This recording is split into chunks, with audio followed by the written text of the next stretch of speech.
안녕하세요, 정스팁입니다. 제가 오늘은 조금 편하게 말씀을 드리고 싶어가지고 이렇게 좀 집에서 촬영하고 있는데, 제가 요즘에 많이 받았던 질문 중에 하나가 왜 지상직원은 어떻게 되는 건가요? 라는 질문이 진짜 많았어요. 지상직원, 저는 일단 제 얘기를 먼저 드리자면 대한항공이라는 항공사가 있잖아요. 그 항공사에 밴쿠버 지점에서 2012년부터 2013년까지 짧게 좀 근무를 했고요. 저는 일단 어떻게 근무를 하게 됐냐면, 그때 당시에 승무원 채용에서 계속해서 고배를 마시고 스펙을 좀 쌓기 위해서 어떤 방법이 있을까 생각을 하다가 해외를 좀 알아봤거든요.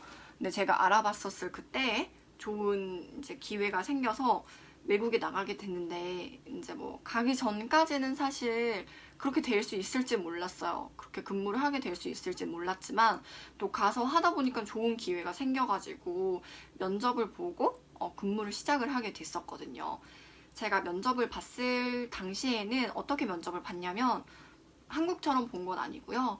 PT 면접이라고 프레젠테이션을 만들어서 제가 이제 지점장님이랑 여러 이제 거기 계신 뭐 차장님, 과장님 그분들 앞에서 면접을 보고 오케이 해서 근무를 시작을 하게 된 거였었던 거거든요. 그래서 지금은 저도 밴쿠버에서 그렇게 채용을 하는지는 모르겠어요.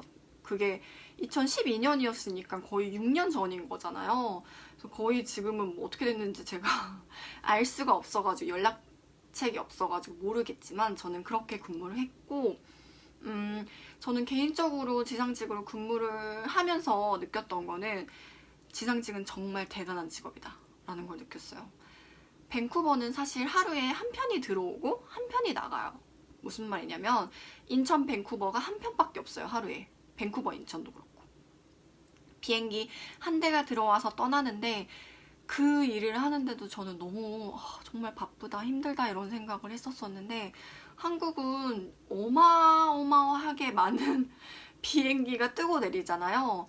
지상 직원들 정말 저는 존경합니다. 정말 중요한 직업이고 정말 실수가 없어야 하는 직업인 것 같아요.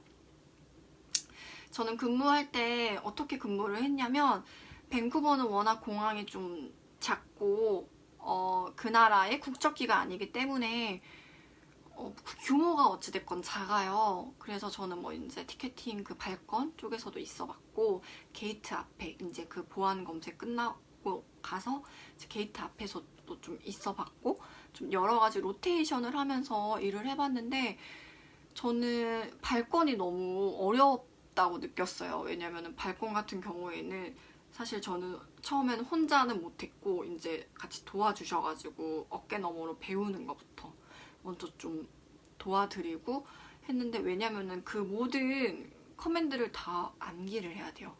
암기를 해서 이제 이렇게 하고, 이분이 이제 여권을 가지고 오시면 어떻게.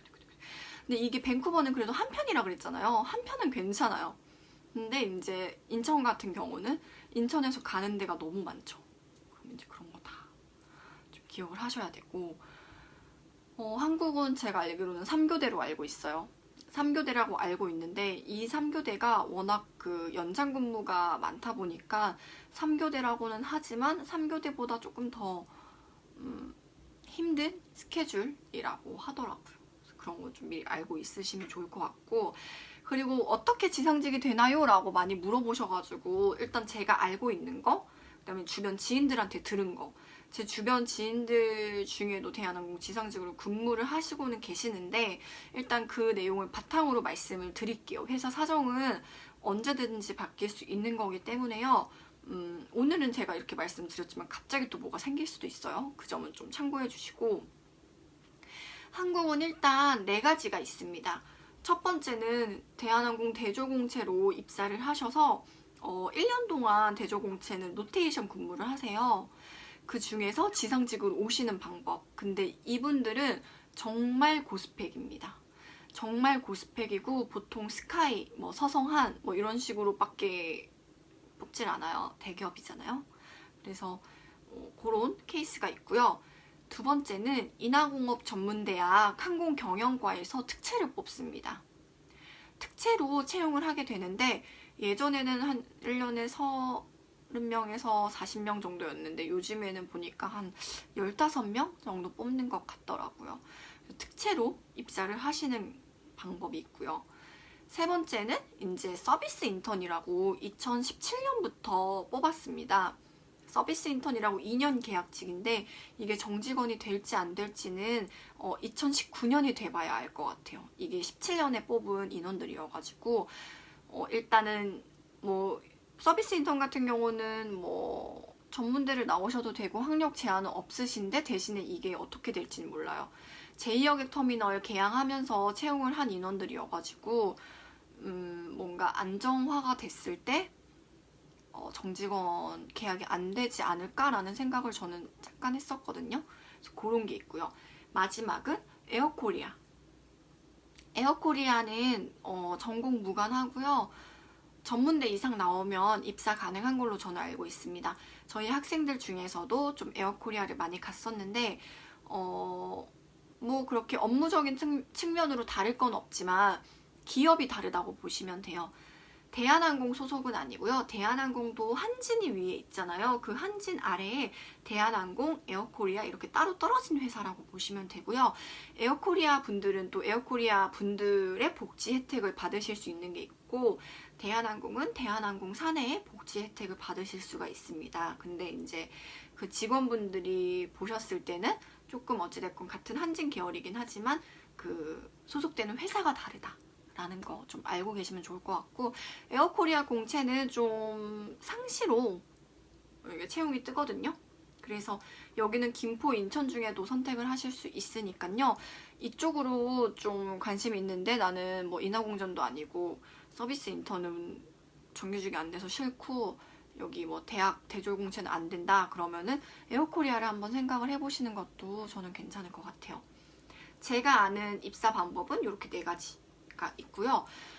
이 4가지 중에서 뭐가 더 좋다, 뭐가 더 나쁘다 이런 말씀을 제가 섣부르게 드릴 수는 없을 것 같고 다만 지상직은 사실 승무원도 힘들지만 지상직원들의 업무도 정말 힘들고 중요한 직업이거든요. 내가 뭐 이렇게 발권하는 거 한 번 잘못해서 그 손님은 그 소중한 여행을 좀 다 망칠 수가 있는 직업인 것 같아요. 그래서 그만큼의 책임 의식이 좀 있어야 되고 그만큼 학습 능력이 좀 뛰어나야 되지 않을까라고 저는 근무를 하면서 느꼈습니다. 만약에 고등학생이시라면 혹시 전문대를 생각하고 계시다면 저는 인하공전 항공경영과를 추천을 해드리고요. 나는 이미 성인이다 라고 하시는 분들은 좀 서비스 인턴이나 에어코리아를 노려보시고 혹시나 또 다르게 채용을 하실 수도 있는 거니까 그런 부분을 계속 채용 사이트를 통해서 확인을 해주시는 게 좋고 저는 지상직 하실 때는 정말 좀 본인이 그 업무를 잘 해내실 수 있을 거라 생각하시는 분들이 좀 지원을 해주셨으면 좋겠어요. 저는 좋은 환경에서 일을 했는데도 많이 힘들었거든요. 그런데 또 한국은 그만큼의 좋은 환경이 또 아닐 수 있으니까 그런 부분들 염두에 두시고 그냥 공항에서 일해서 너무 좋겠다라는 생각보다는 이만큼의 책임이 필요한 직업이구나 라는 거를 좀 생각을 하셔서 지원을 해 주셨으면 좋겠습니다. 그래서 제가 알고 있는 거는 이 정도이고요. 지상직 관련해서 또 궁금한 거 있으시고 말씀해 주시면 제가 좀 최대한 지인분들한테 한번 여쭤봐서 답변을 들어서 알려드리도록 하겠습니다. 여러분의 이런 소중한 꿈 꼭 이룰 수 있으셨으면 좋겠고 다방면으로 준비하고 직업에 대해서 철저하게 알아보신 다음에 꼭 취업 성공하셨으면 좋겠습니다. 모두 주말 즐겁게 보내시고요. 금방 또 영상으로 찾아오겠습니다.